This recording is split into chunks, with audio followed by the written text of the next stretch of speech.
কিছু মানুষ আছে তারা তাদের জীবনকে দুই ভাগ করেছে। কয় ভাগ?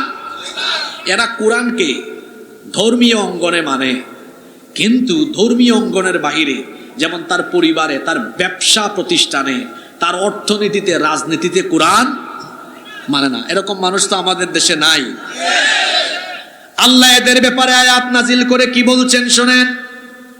কোরআনে কারীমের 4 নম্বর সূরা সূরাতুন নিসা এর 60 নম্বর আয়াতে আল্লাহ তাআলা বলছেন, আলাম তারা ইলাল্লাযীনা ইয়াজউমুনা আন্নাহুম আমানু বিমা উনজিলা ইলাইকা ওয়া মা উনজিলা মিন ক্বাবলিক। আল্লাহ তাআলা বলছেন, ও নবী, আপনি কি তাদেরকে দেখেননি যারা দাবি করে আপনার উপর আমি যা নাজিল করেছি এর উপর তারা ঈমান এনেছে, এবং তারা এটাও দাবি করে আপনার আগে নবীদের উপরে যা আল্লাহ নাজিল করেছেন সেগুলোর উপরও তারা ঈমান এনেছে। তারা দাবি করে তারা ঈমানদার, কিন্তু তাদের খাসলত হলো, তাদের স্বভাব হলো ইউরিদুনা আইয়াতাহাকামু ইলা তাগুতি ওয়া ক্বাদ উমিরু আইয়াকফুরু বিহি ওয়া ইউরিদুশ শাইতানু আইয়ুদিল্লাহুম দালালাম বাঈদা। এদের স্বভাব হলো মুখে তারা বলে তারা ঈমান এনেছে, কিন্তু দেখা যায় তারা বিচার ফয়সালার জন্য, সমাজ আর রাষ্ট্র পরিচালনার জন্য আল্লাহর দেওয়া এই আইন বাদ দিয়ে তাগুতের তৈরি করা আইন কানুন তারা গ্রহণ করে নিয়েছে। অথচ তাদেরকে বলা হয়েছিল তাগুতের সাথে সকল রকমের সম্পর্ক ছিন্ন করো। আল্লাহর উপর ঈমান আনার আগে তাগুতকে তালাক দিতে হবে, তার সাথে সম্পর্ক ছিন্ন করতে হবে। এজন্য আল্লাহ বলেছেন, ফামান ইয়াকফুর বিত-তাগুতি ওয়া ইউমিন বিল্লাহি ফাকাদ ইসতামসাকা বিল উরওয়াতিল ওয়াসকা লা ইনফিসামা লাহা ওয়াল্লাহু সামিউন আলীম। অতঃপর যে ব্যক্তি তাগুতকে অস্বীকার করবে, এরপরে আল্লাহর উপর ঈমান আনবে, সে এমন এক মজবুত রশিকে আঁকড়ে ধরল যা ছিন্ন হবার নয়। ঈমান আনার আগে আল্লাহ কুফরি করার কথা বলেছেন, আর এই কুফরি হবে কার সাথে? তাগুতের সাথে। জোরে বলেন তো, কার সাথে? তাগুত তো আরবি শব্দ। তাগুত মানে কি? তাগুত হলো যারা এই পৃথিবীতে আল্লাহর জমিনের উপরে, আল্লাহর আসমানের নিচে, আল্লাহর জমিনের উপরে যারা আল্লাহর দেওয়া আইন বাদ দিয়ে নিজেরা আইন বানায়, কিংবা মানুষের তৈরি করা আইন প্রতিষ্ঠার জন্য ঘাম, শক্তি, রক্ত, জীবন বিসর্জন দেয়, এরা হলো তাগুত। এদেরকে যারা অনুসরণ করে তারা হচ্ছে তাগুত এবং আউলিয়া উশ শয়তান, শয়তানের অনুসারী। আল্লাহ বলছেন এরা বলে আমরা ঈমান এনেছি, কিন্তু দেখা যায় কোরআনের পূর্ণাঙ্গ বিধান তারা মানে না। কিরকম অবস্থা? এদের অবস্থা হলো এমন, কিছু জায়গায় কোরআন মানে, কিছু জায়গায় কোরআন মানে না।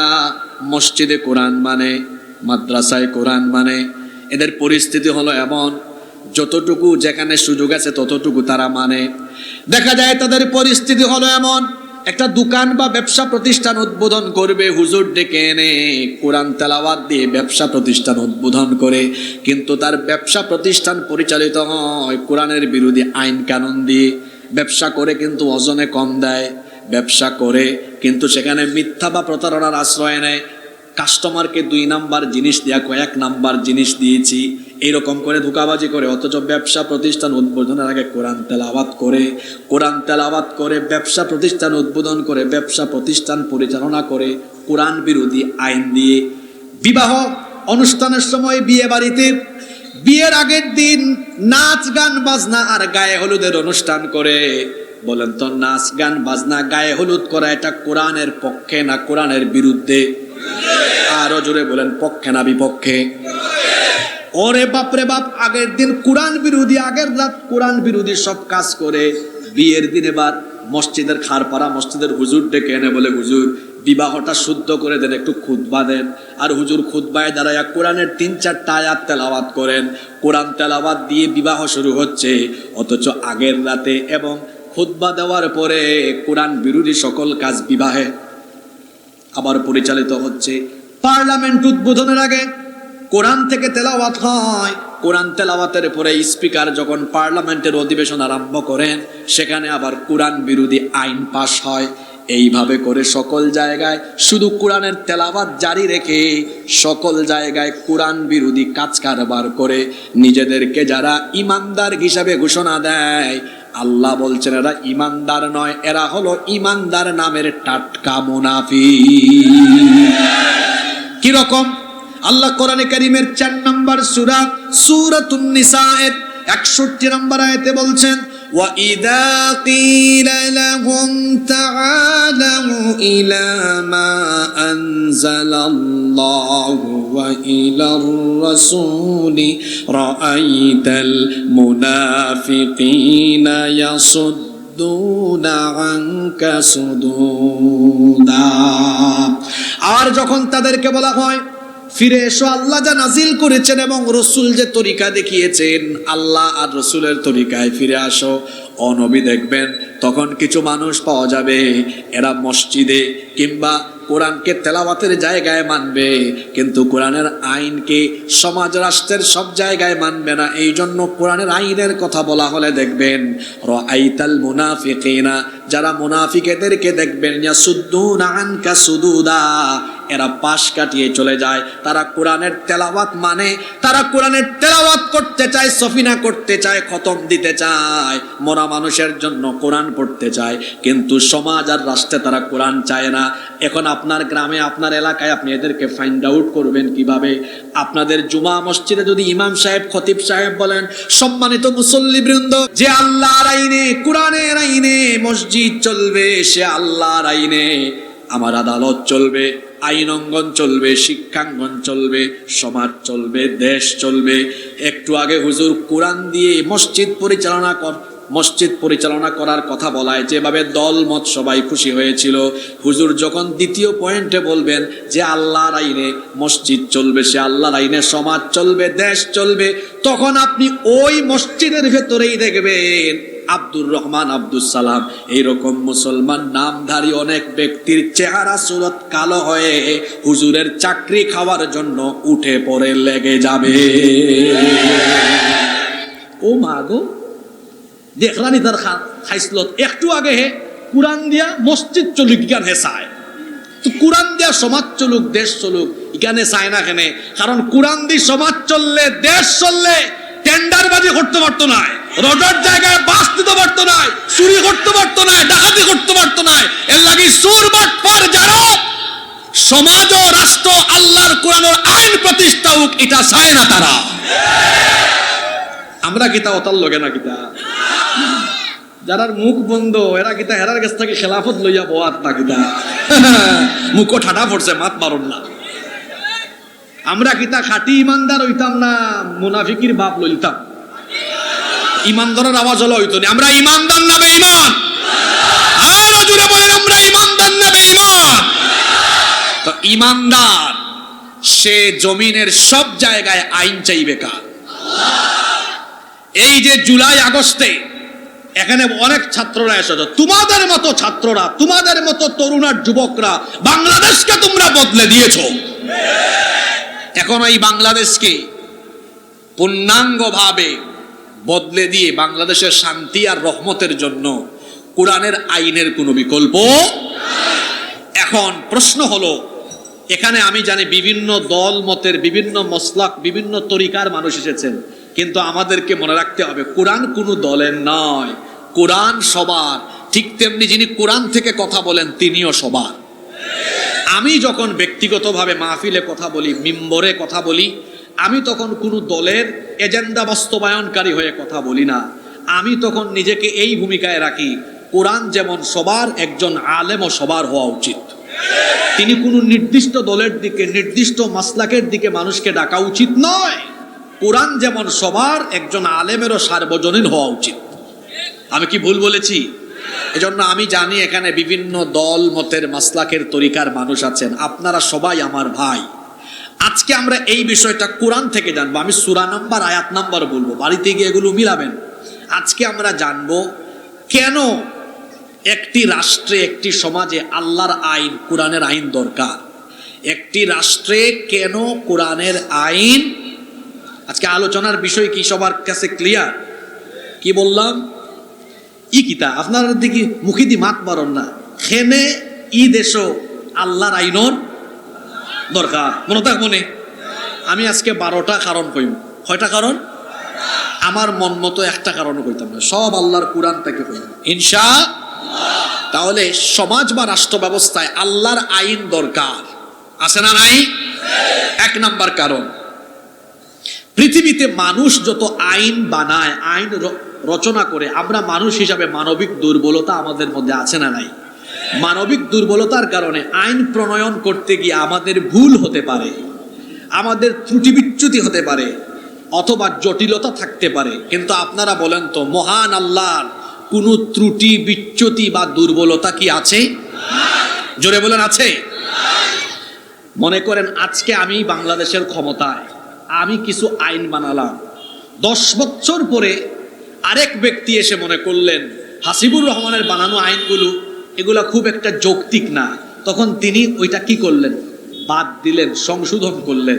কারণ আমরা মানুষ, আমাদের ভুল ত্রুটি হতে পারে। আর আরো জরুরি কথা হলো এই, মাঝে মাঝে এমনও হতে পারে অযোগ্য, অপদার্থ, কাণ্ড জ্ঞানহীন ব্যক্তিও আইন প্রণয়নের ক্ষমতা পেয়ে এমন আইন বানাতে পারে যে আইনের কারণে গোটা জাতি ধ্বংস হয়ে যেতে পারে। কিন্তু আপনারা বলেন তো, মহান আল্লাহর কি এমন কোনো গুণ আছে যে তিনি ভুল করেন, ত্রুটি বিচ্যুতি করেন, তার দুর্বলতা আছে? নাউজুবিল্লাহ, এরকম কি কোনো বিষয় আছে? তাহলে মানুষের জন্য, এই জমিনের জন্য মানুষের আইন কল্যাণকর না আল্লাহর আইন কল্যাণকর? কেন আল্লাহর আইন কল্যাণকর? কারণ আমাদের ভুল হয়, আমাদের ত্রুটি বিচ্যুতি হয়, আমাদের তৈরি করা আইনের মধ্যে জটিলতা থাকতে পারে। কিন্তু মহান আল্লাহ আমাদেরকে যে আইনের কিতাব দিয়েছেন, এর মধ্যে কি কোনো ভুল আছে নাকি? আস্তে বলবেন না, জোরে বলেন, কোনো ভুল আছে নাকি? এখানে কি কোনো সন্দেহ আছে নাকি? আল্লাহ তো শুরুতেই বলে দিয়েছেন, যালিকাল কিতাবু লা রাইবা ফীহি হুদাল লিল মুত্তাকিন। This is the book, the most authentic and original book in this world. There is no doubt about it, and it's a guidance for those who are muttaqin. এটা এমন কিতাব যার মধ্যে কোনো সন্দেহ আছে, এ ব্যাপারেও সন্দেহ করা যায় না। আল্লাহু আকবার।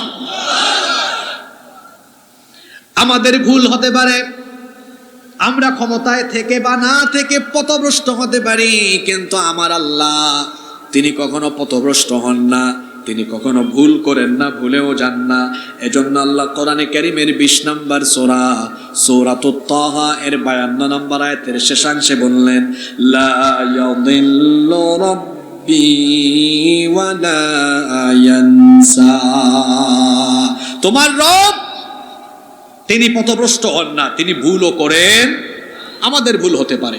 কেন একটা দেশের জন্য কোরআনের আইন দরকার? কারণ কোরআন হচ্ছে অপরিবর্তনীয় একটি কিতাব। এটা নাজিল হয়েছে আজ থেকে 1500 বছর আগে। 1500 বছর আগে নাজিল হয়ে আজকে পর্যন্ত আপনারা বলেন তো, কোরআনে কারীমের একটা অক্ষর তো দূরের কথা, নুকতা কি পরিবর্তন হয়েছে? কথা বলেন, হয়েছে? পরিবর্তন হওয়ার কোনো সম্ভাবনা আছে? বাংলাদেশের সংবিধান এই পর্যন্ত সংশোধন হয়েছে কয়বার? 16 বার না? 16 বার। 16 বার সংশোধন হয়েছে। এই যুবক ছেলেরা, ছাত্ররা শোনো, 71 সালে দেশ স্বাধীন হয়েছে, 24 সাল পর্যন্ত দেখো 53 বছরে তারা নিজেরা আইন বানায় এটারে আবার বাতিল করে জোড়া লাগায়। এখনো পর্যন্ত কয়বার হয়েছে? জোরে বলেন ছাত্ররা, আজকে ছাত্ররা কথা বলো, তোমাদের সাথে আজকে জরুরি কথা আছে। কতবার হয়েছে? 1 2 3 4 5 3 4 5 6 7 8 9 10। এই যে এখানে আমরা 10 জন আছি, আমার দিকে তাকান। ওনাকে দায়িত্ব দিলেন আপনি আমাদের রাজনগর চালান। উনি এবার নিজে একটা আইন বানালেন, রাজনগরে চুরি করলে এই শাস্তি, ডাকাতি করলে এই শাস্তি, রাজনগরে ফৌজদারি এই আইন, দেওয়ানি এই আইন। 5 বছর রাজনগর চালাইলেন, তারপরে উনি দায়িত্ব পাইলেন। উনি দেখলেন, হায় হায় হায়, আমি যাদেরকে নিয়ে পাশ করছি, আমার দলে অনেকেই চোর আছে, এই চোরদেরকে চুরি করার সুযোগ একটু দেওয়া উচিত। উনি ওনার এর আগের সরকারের আইন কিছুটা রহিত করলেন, কিছু বাদ দিলেন, কিছু আবার জোড়া লাগালেন। তারপর উনি সুযোগ পাইছেন, উনিও জোড়া লাগান, উনিও বাতিল করেন। আমি সুযোগ পাইলাম, জোড়া লাগালাম, বাতিল করলাম, এরকম এরকম চলতে থাকলো।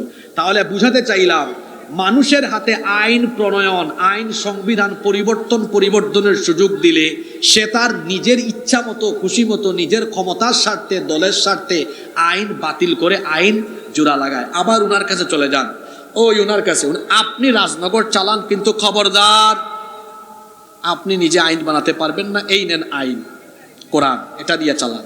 উনি শেষ, পরে উনি, আপনিও আইন বানাতে পারবেন না, এটা দিয়ে চালান। উনি চালাইলেন, আমি চালাইলাম, একেবারে উনি পর্যন্ত গেল।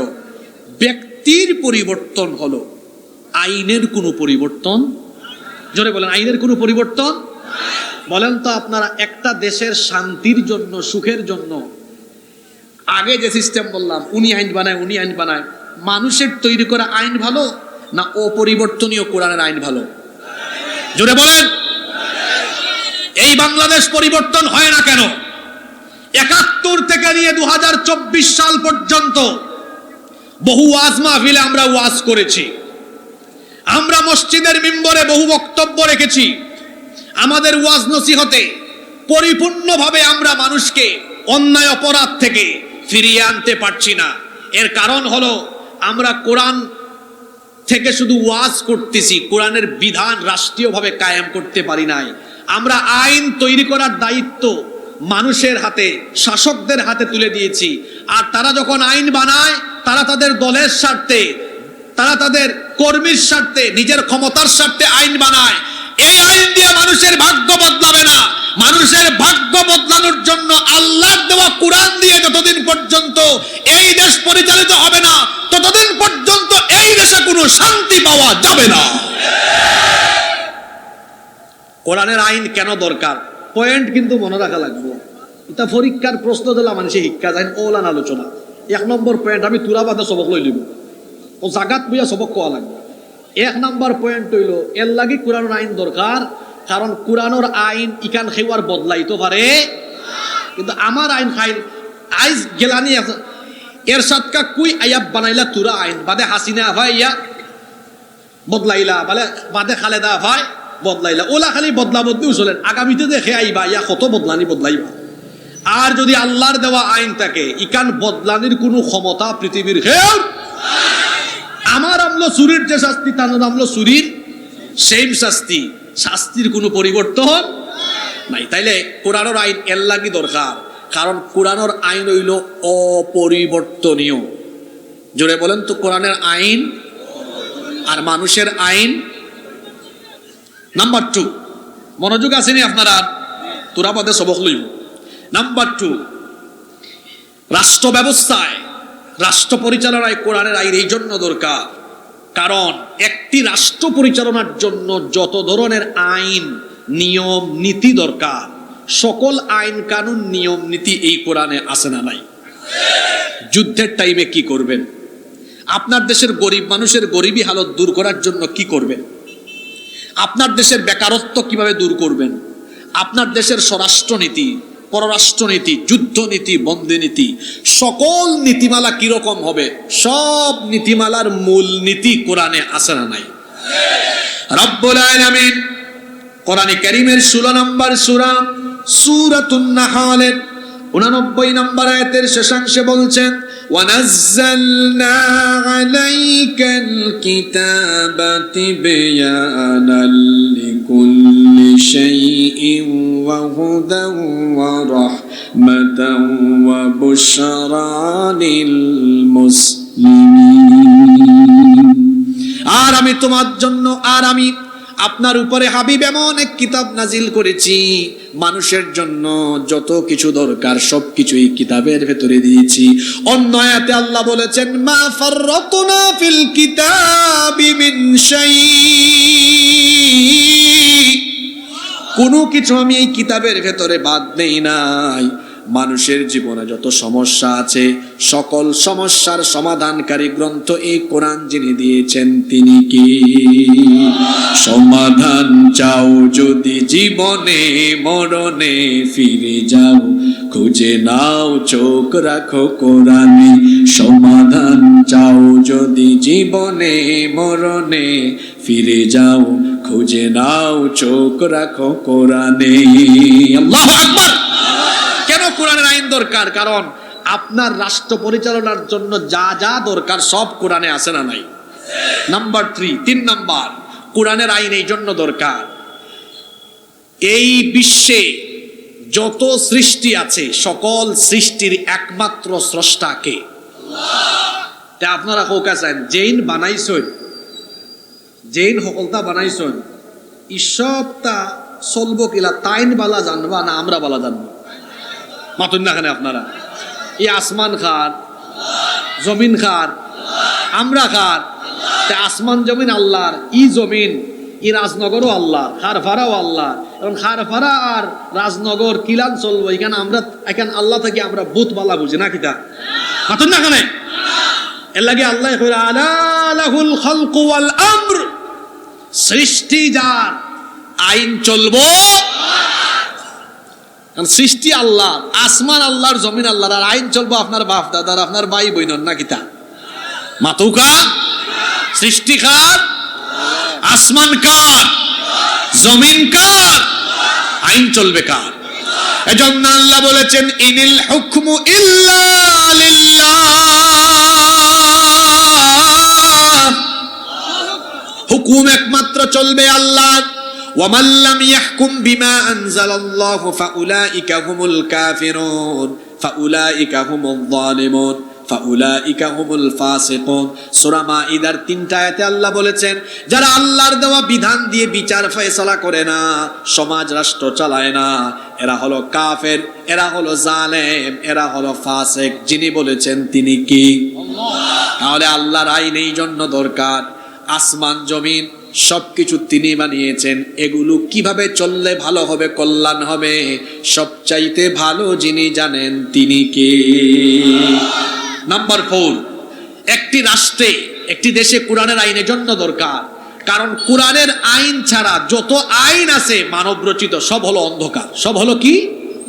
এজন্য আল্লাহ বলেছেন আফা হুকমাল জাহিলিয়াতি ইয়াবগুন ওয়া মান আহসানু মিনাল্লাহি হুকমান লিকওমিন ইউকিনুন। তারা কি জাহেলি আইন তালাশ করছে? তারা কি মানুষের তৈরি করা অসভ্য বর্বর আইন সন্ধান করছে? অথচ বিশ্বাসীদের জন্য, মুমিনদের জন্য আল্লাহর বিধানের চাইতে উত্তম কোন বিধান আর হতে পারে?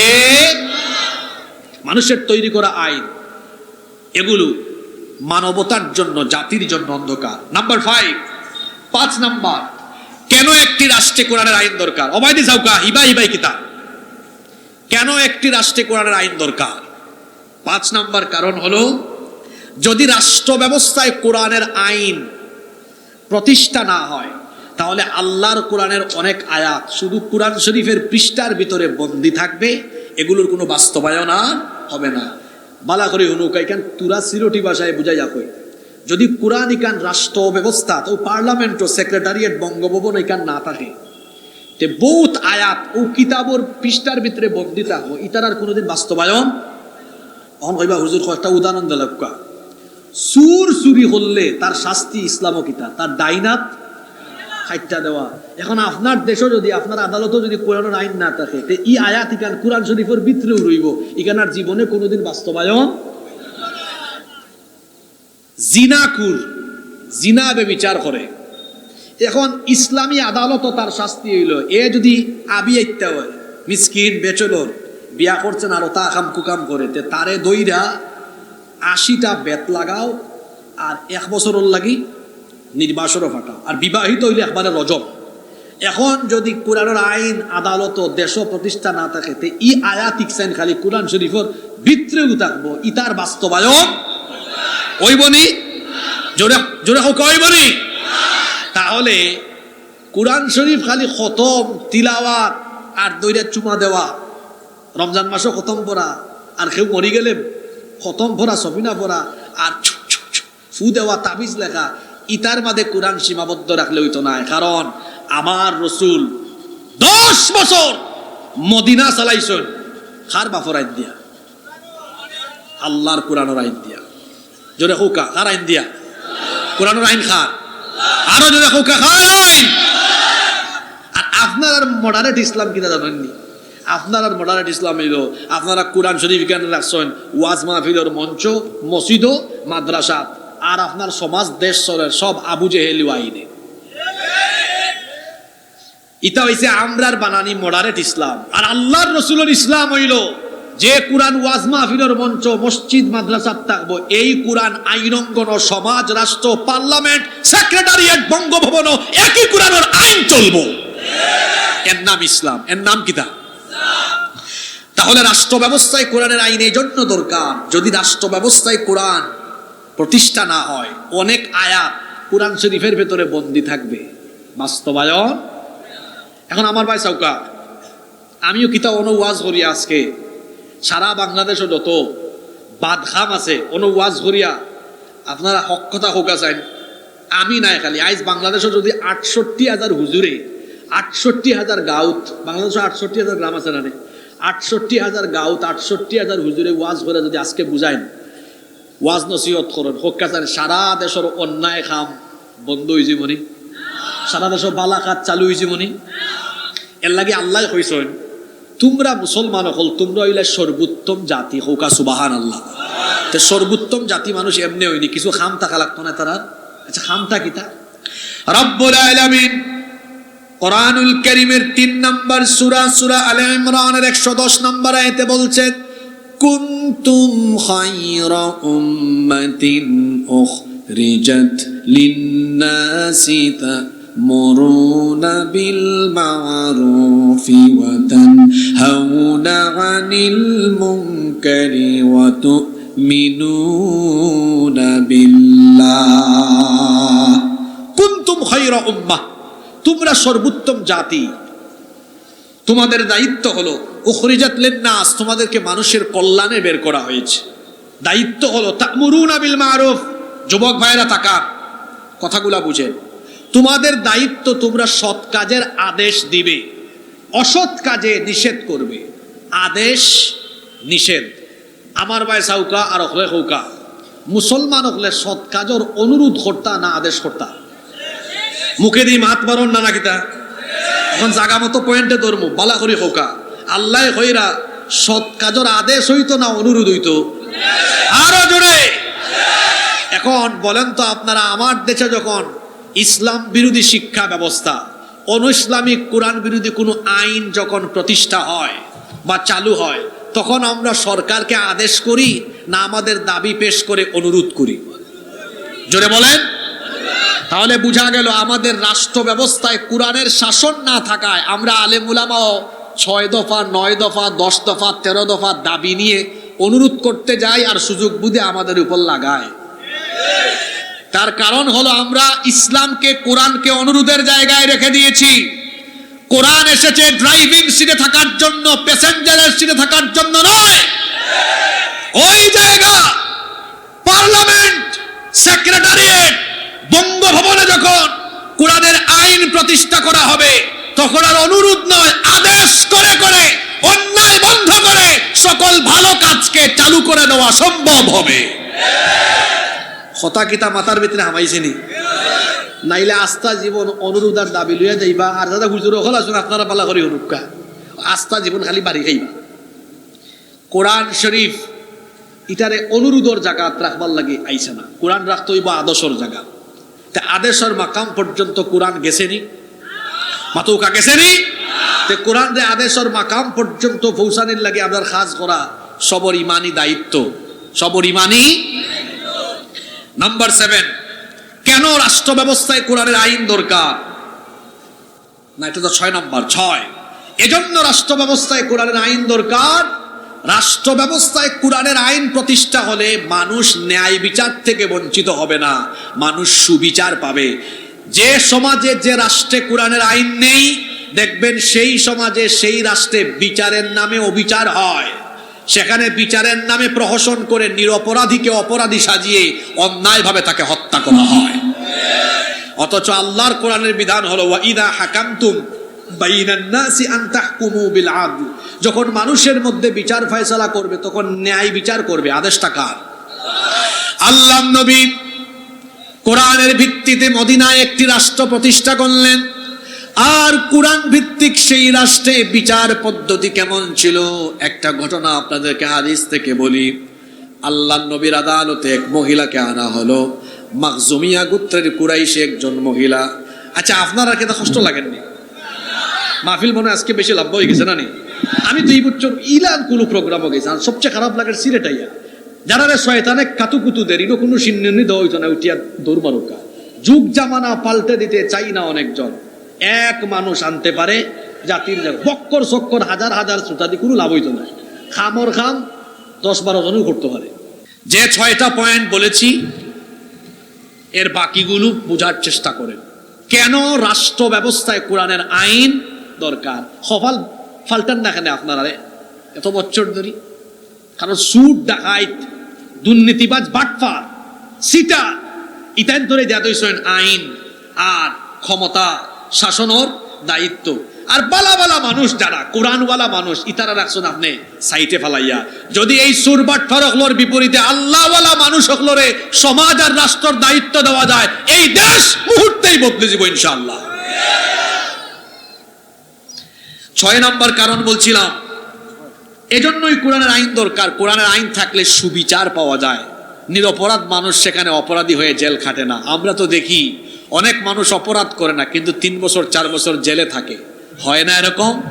অপরাধ করে নাই, মিথ্যা মামলায় তাকে ফাঁসি দেওয়া হয়। কোরআনের পাখি আল্লামা দেলাওয়ার হোসেন সাঈদ রহমতুল্লাহ আলাইহি, তিনি যুদ্ধাপরাধ মানবতা বিরোধী অপরাধে যুক্ত ছিলেন। এটা তো মানুষ দূরের কথা, শয়তানও বিশ্বাস। আমি সাইদি সাহেবের জানাজায় গিয়েছি। সুখরঞ্জন বালি যে ছিল রাষ্ট্রপক্ষের সাক্ষী, রাষ্ট্রপক্ষ এনেছে তাকে সাইদি সাহেবের বিরুদ্ধে সাক্ষী দেওয়ার জন্য, কিন্তু সে এসে সাইদি সাহেবের পক্ষে সাক্ষ্য দিবে বলে রাষ্ট্রপক্ষ তাকে গুম করে ভারতে পাঠিয়েছে। এই সুখরঞ্জন বালিকে সাইদি সাহেবের জানাজায় আমি দেখেছি। সে আর আমি এক রুমে ছিলাম। তাকে জিজ্ঞেস করলাম, আপনি তো রাষ্ট্রপক্ষের আইনজীবী ছিলেন, সাইদি সাহেব কি আসলেই রাষ্ট্র তার বিরুদ্ধে যে অভিযোগ এনেছে এ ব্যাপারে এই অভিযোগগুলো সত্য কিনা? সে বলল, আমি একটু পরে মাঠে চিল্লায় বলবো, আপনি তখন শুনিয়েন। আমি জানাজায় সেদিন সামনের কাতারে ছিলাম এবং পিরোজপুরে জানাজায় আলেমদের মধ্যে সবার আগে আমি গিয়ে সেখানে উপস্থিত হয়েছি। সুখরঞ্জন বালি সেদিন চিল্লায়া চিৎকার করে বলেছে, আল্লামা সাঈদী নির্দোষ। এই নিরপরাধ ব্যক্তিকে অপরাধী বানিয়ে, তার অপরাধ ছিল তিনি যখন মানুষের সামনে কথা বলতেন মানুষ পাগল পাড়া হয়ে তার সামনে ছুটে আসতো। আল্লাহু আকবার। এবং তিনি ভারতীয় আধিপত্যবাদের বিরুদ্ধে জোরালো কণ্ঠে প্রতিবাদ করতেন। ভারতীয় আগ্রাসনের বিরুদ্ধে কথা বলার কারণে এবং ইসলামী আন্দোলনের পক্ষে জোরালো ভূমিকার কারণে তিনি ভারতীয় আধিপত্যবাদের ষড়যন্ত্রের শিকার হয়ে তাদের বানানো পরিকল্পনা অনুযায়ী তাকে মিথ্যা নাটক মঞ্চস্থ করে, যুদ্ধাপরাধ মানবতা বিরোধী মিথ্যা নাটক মঞ্চস্থ করে অন্যায়ভাবে তাকে যখন ফাঁসির রায় দেওয়া হলো, আপনারা জানেন তখন সারা দেশে 150 এর বেশি মানুষ শহীদ হয়েছিল, মনে আছে আপনাদের? এরপরে এই রায় আপিল বিভাগে আবার পরিবর্তন করে তাকে মিথ্যাভাবে অন্যায়ভাবে তাকে কারাদণ্ড দেওয়া হয়, যাবজ্জীবন কারাদণ্ড দিয়ে। তারপরে আপনারা জানেন গত বছর তাকে চিকিৎসার নামে তারা বিষ প্রয়োগে হত্যা। কারণ এই দেশে ন্যায় বিচার কেমনে হবে বলেন? যে যখন ক্ষমতায় আসে নিজে নিজে আইন বানায়, সংশোধন করে, দেখা যায় নিরপরাধ মানুষগুলোকে অপরাধীর নাটক বানিয়ে এইভাবে করে নিরপরাধ মানুষগুলোকে অন্যায়ভাবে হত্যা করা হয়েছে। আমাদের ইলিয়াস আলী, সিলেটের ইলিয়াস আলী, আপনারা জানেন, মনে আছে কিনা আপনাদের? সিলেটের আলিয়ার মাঠে তিনি ভারতীয় আধিপত্যবাদের বিরুদ্ধে বক্তব্য দেওয়ার 1 সপ্তাহের ভিতরে গুম করে তাকে হত্যা করা হয়েছে। বিচার যদি 50 বছর পরে হয় তাহলে ইলিয়াস আলী হত্যার বিচার আল্লামা সাঈদীর হত্যার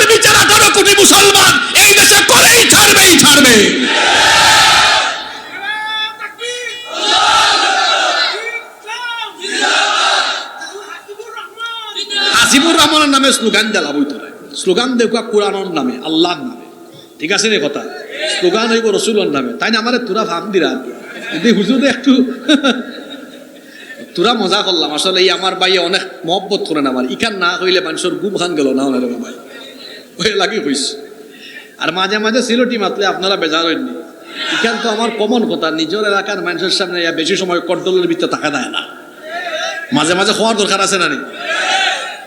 আচ্ছা, তো 6 নম্বর পয়েন্ট কেটা কইছিলাম যে কোরআনের আইন এর লাগি দরকার থাকলে, কোরআনের আইন রাষ্ট্র থাকলে সব মানুষের ন্যায় বিচার পাইব, সব মানুষের কিতা পাইব। আপনারা একটা কিচ্ছা শুনাই, একটা ঘটনা কইতাম নি ঘটনাটা। আল্লাহ নবী কোরআনের ভিত্তিতে মদিনায় একটি রাষ্ট্র কায়েম করলেন, সেই রাষ্ট্র ব্যবস্থায় তিনি কোরআন দিয়ে বিচার করেন। আল্লাহ নবীর আদালতে একবার এক মহিলাকে আনা হলো, জোরে বলেন কাকে আনা হলো?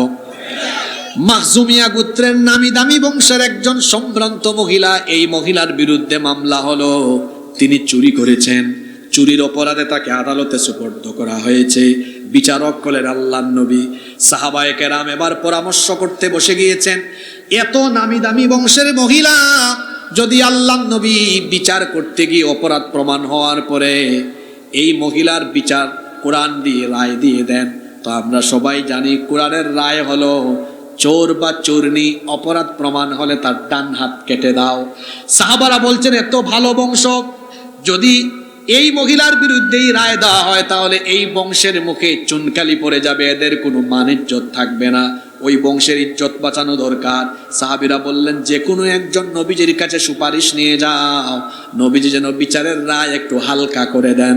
কিন্তু কে যাবেন, কারো সাহস হয় না। অবশেষে সাহাবীরা পরামর্শ করে উসামা ইবনু যায়েদ রাদিয়াল্লাহু আনহুকে বললেন, হে উসামা, তোমাকে তো আল্লাহর নবী বড় ভালোবাসেন, পছন্দ করেন, তুমি নবীজির কাছে এই সুপারিশ নিয়ে যাও। উসামা ইবনু যায়েদ রাদিয়াল্লাহু আনহু তিনি যখন রাসূলের কাছে এই সুপারিশ নিয়ে গেলেন, আল্লাহর নবী এই কথা শুনে পরিস্থিতি এমন হলো আসমান যেন তার মাথার উপরে ভেঙে পড়ার উপক্রম হয়ে গেল। আল্লাহর নবী সঙ্গে সঙ্গে সাহাবীদেরকে ডেকে বক্তৃতা আরম্ভ করলেন। আল্লাহর নবী বললেন, সম্ভ্রান্ত বংশের এক নারী হওয়ার কারণে, সম্ভ্রান্ত বংশ হওয়ার কারণে বিচারের রায় একটু হালকা করে দিতে আমাকে তোমরা সুপারিশ করছো। সাহাবীরা শোনো, আমি আল্লাহর আইনের ভিত্তিতে মদিনা চালাই, আজকে যদি আদালতের কাঠগড়ায় এই সম্ভ্রান্ত বংশের নারী না হয়ে যদি আমার নিজের কলিজার টুকরা মেয়ে ফাতেমা হতো, বিচার করতে গিয়ে আমার মেয়ের উপরে স্বজনপ্রীতি দেখায়া ন্যায় বিচার আমি বঞ্চিত করতাম না, বরং আমার মেয়ের অপরাধ প্রমাণিত হলে আমার মেয়ের বিরুদ্ধে আমি বাপ হয়ে নিজে রায় দিয়ে রায় কার্যকরের দায়িত্ব জল্লাদের হাতে দিতাম না। রায় দেওয়ার পরে আমি নিজেই আমার মেয়ের হাত নিজেই কেটে ফেলে দিতাম। আল্লাহু আকবার হোকা। আর আমরা তো মানুষের বানানি আইন, তার দলর কেউ কি কাম করছে, চুরি বাটফারি দুর্নীতি করে আটকিছে, এই ওসি খারে দর্শক বেটা, এগো আমার লোক সাত তাড়াতাড়ি, এটা আসেনি ইলা।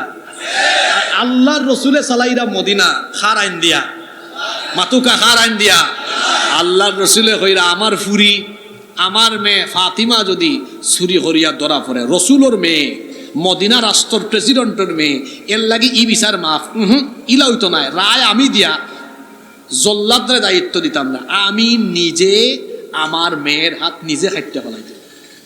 সুবহানাল্লাহ মুখে দি পারন না। এই সৌন্দর্য ন্যায় বিচারের চিত্র পাওয়া যাইব কোন সময়? আপনার সমাজ ও আপনার দেশ মাইনসর আইনের বদলা কোরআনের আইন থাকবো। তা আপনারা ন্যায় বিচার পাওয়ার লাগে হোকাসান কোরআনের আইন চাইননি, আরো জোরে হোকা চাইননি। নাম্বার 7 হাত নামাউকা, আমার কি তার 10-12 মিনিট সময় দেওয়া যাইব নি? নাম্বার 7 7 নাম্বার, কেন কোরআনের আইন দরকার? কোরআনের আইন রাষ্ট্রে থাকলে শুধু মুসলমান নয়, হিন্দু, বৌদ্ধ, খ্রিস্টান সকল ধর্মের মানুষ তার অধিকার পাবে। সব ধর্মের মানুষ কি পাবে? যেমন আল্লাহ কোরআনে বলেছেন, অন্য ধর্মের দেবতাকে গালি দিও না, কোনো উপাসনালয়ে হামলা চালাইও না, কোনো অমুসলিমকে অসম্মান করো না, কোনো অমুসলিমের উপর অবিচার করো না। তাহলে বোঝা গেল কোরআনের আইন থাকলে এদেশে যারা অমুসলিম আছে তারাও নিরাপদ। মায়ের কোলে শিশু যেমন নিরাপদ, ঠিক তেমনি ইসলামী রাষ্ট্রে কোরআনের ভিত্তিতে পরিচালিত রাষ্ট্রে অমুসলিমরাও তেমন নিরাপদ। সুবহানাল্লাহ। আমাদের প্রতিবেশী দেশ ভারত, তারা প্রতিবেশী না হয়ে প্রভু হতে চায়। আমরা বলি আপনি প্রতিবেশীর মতো থাকেন, বন্ধুত্বের সম্পর্ক রাখতে চাইলে আমরাও বন্ধুত্বপূর্ণ আচরণ করব। কিন্তু এর বিপরীতে আপনি যদি আমার দেশের উপরে প্রভুগিরি আর দাদাগিরি দেখাতে চান, এই দেশের মানুষ এটা বরদাস্ত করবে না, এদেশের মানুষ এটা রুখে দিবে ইনশাআল্লাহ। এখন 5 আগস্টের পরে পরিবর্তিত বাংলাদেশে এদের মাথা খারাপ।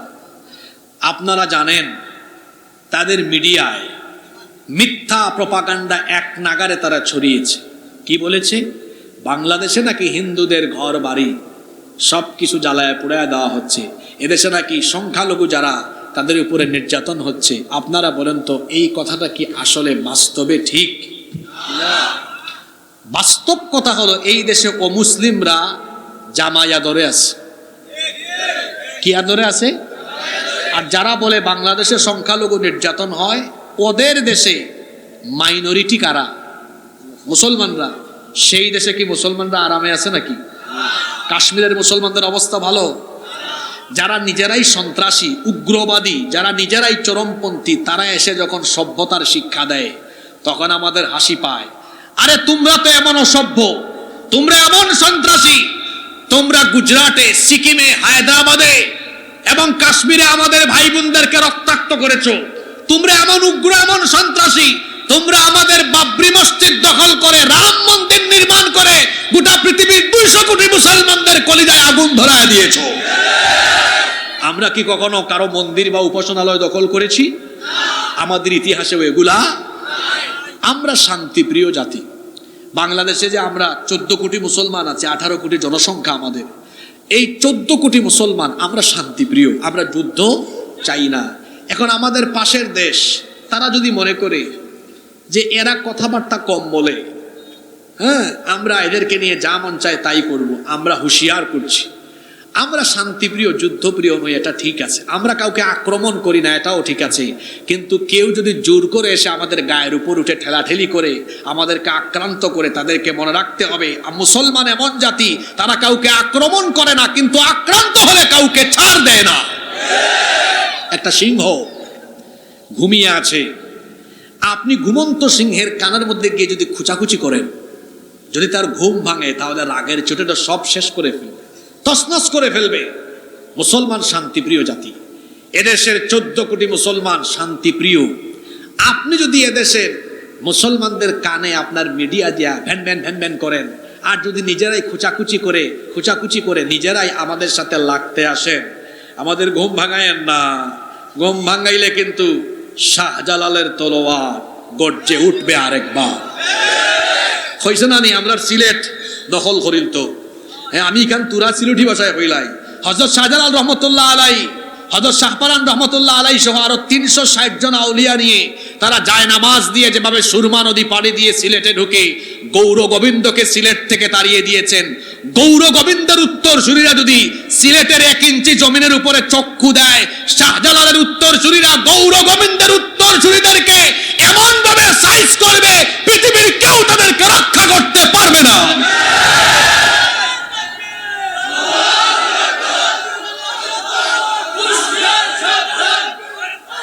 সম্মানিত ভাইয়েরা, ভালো করে শোনেন, এই যে আমাদের পাশের দেশ, তাদের ভাবখানা এমন যে তারা চাইলেই আমাদের দেশকে দখল করে নিতে পারবে, তাদের ভাবখানা এমন। কিন্তু আজ আমি আপনাদের এখানে কোরআন, হাদিস, বাস্তবতা, আমার দিকে তাকান, কোরআন, হাদিস, বাস্তবতার আলোকে বলে যাচ্ছি, ভারত কোনোদিনও বাংলাদেশের সাথে পারবে না।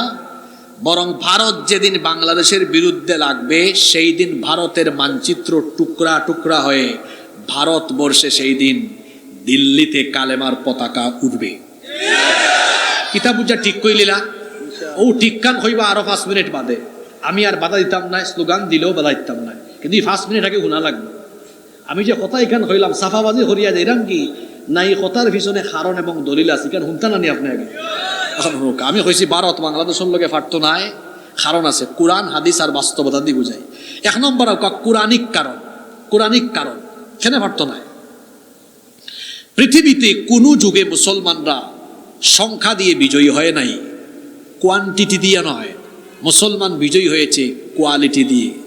জোরে হোকা সাইন, মুসলমান বিজয়ী হয়েছে কিতা দিয়া? আচ্ছা, বদরের যুদ্ধ মুসলমানের সংখ্যা কত আছে? 313। কাফিরের সংখ্যা কত? 1000। তা আমরা সংখ্যায় কম আসলাম না বেশি আসলাম? বিজয়ী হয়েছে কে? আমরা। আমরা সংখ্যায় কম হয়ে যাবো, বিজয়ী হয়ে গেলাম এখানে। আমরার মাঝে তারার কাছে সকল অস্ত্র বস্ত্র আছে, কিন্তু আমরার কাছে আছে সবচেয়ে বড় অস্ত্র, এটার নাম ইমান। এটার নাম কিতা? ইমান নিয়ে আমরা যখন দাঁড়াইছি, আল্লাহ তখন আমরারে শক্তি দিছেন, আর ফেরেশতা ফাটাইয়া সাহায্য করিয়া বিজয় দিছেন। সুবহানাল্লাহ। আর হিবাইদি খন্দক যুদ্ধ কিতা হইছে? 10,000 কাফিরের বাহিনী হইছে। কত হাজার? মুসলমানদের সংখ্যা আছিল মাত্র 3000। মাত্র খন্দকর যুদ্ধ কাফির হল ভাগ্যা গেছে, মুসলমান হলে বিজয় দিছেন খে।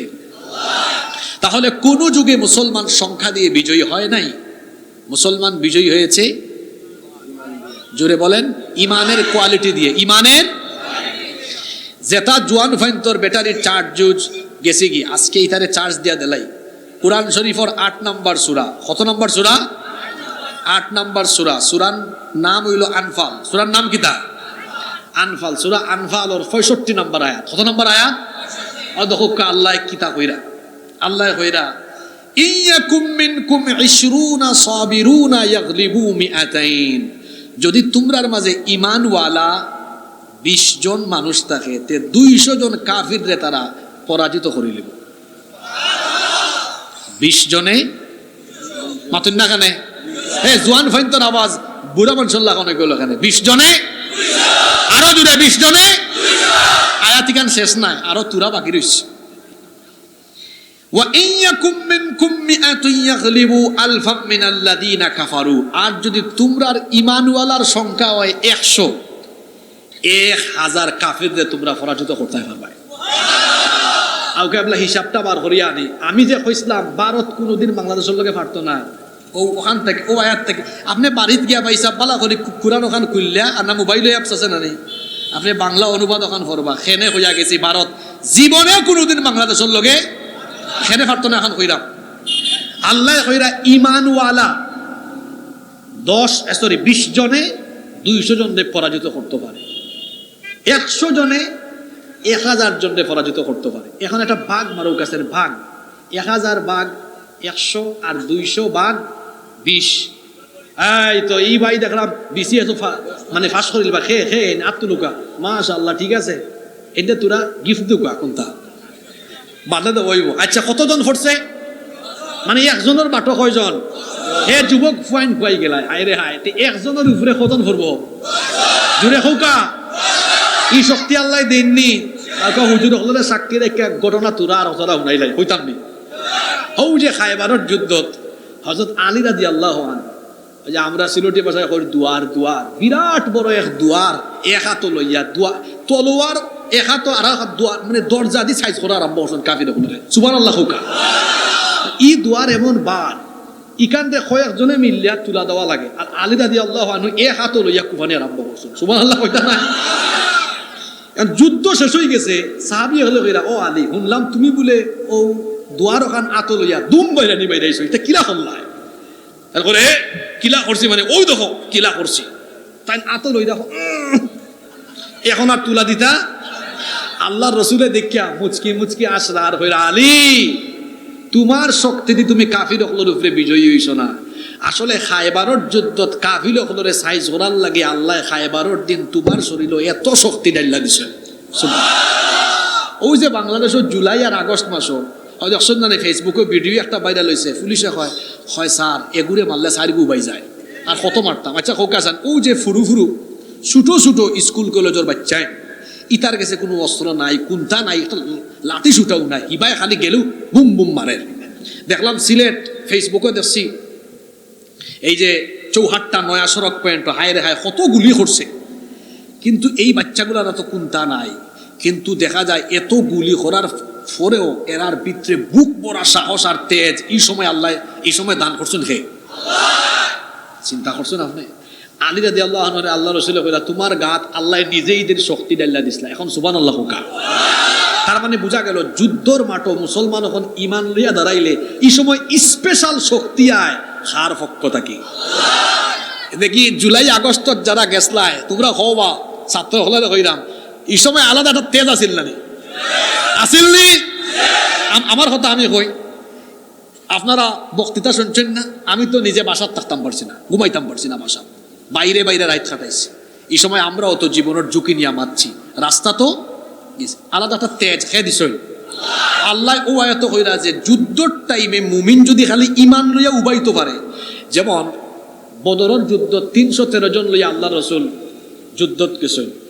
এখন আল্লাহ রসুল টেনশন, হায় রে হায় আইস কিত হইব। আল্লাহ আয়াত নাজিল করছেন, ও নবী এই 313 জন লইয়া আপনি যদি এরা যদি ইমান লইয়া দাঁড়াইতে পারে তে সাইজ তারা করা লাগতো না। এরা ইমান লইয়া দাঁড়াইলে আমি আল্লাহ খুশি হইয়া তারা উবাই থাকবো জাগাত ফেরেস্তা ফাটাইয়া কাফের ওগুলোরে সাইজ করবো। সুবহানাল্লাহ কইতা নাই? আল্লাহ সাইজ করছেন যে এইখানে প্রমাণ দিলাই এক কাফির আবু জেহেলের ফুয়ার নাম হইল ইক্রিমা। নাম কিতা? ইক্রিমা। এখন আমি বদরের যুদ্ধর মাঠে উপস্থিত আসলাম, আমরা তো হয়েছে আইজ মুসলমানের ঘরে আমরা কচু খাটা করে নিব, ইতার কাছে অস্ত্র বস্ত্র কোনটা নাই, প্রশিক্ষিত বাহিনী নাই, আমরা 1000 ইতা মাত্র 300। আমরা তো আনন্দের সাথে আগ্রহীরাম। আখতা দেখি মুসলমান হল আমরা খান্দাত আইবার আগে সাদা সাদা পোশাক আর বিরাট বিরাট অস্ত্র লইয়া আইয়া খারা জানি আমরা নেতা হলর শরীরটাকে মাথা খালি ফালাইয়া দেয়। সুবহানাল্লাহ হইতা নাই?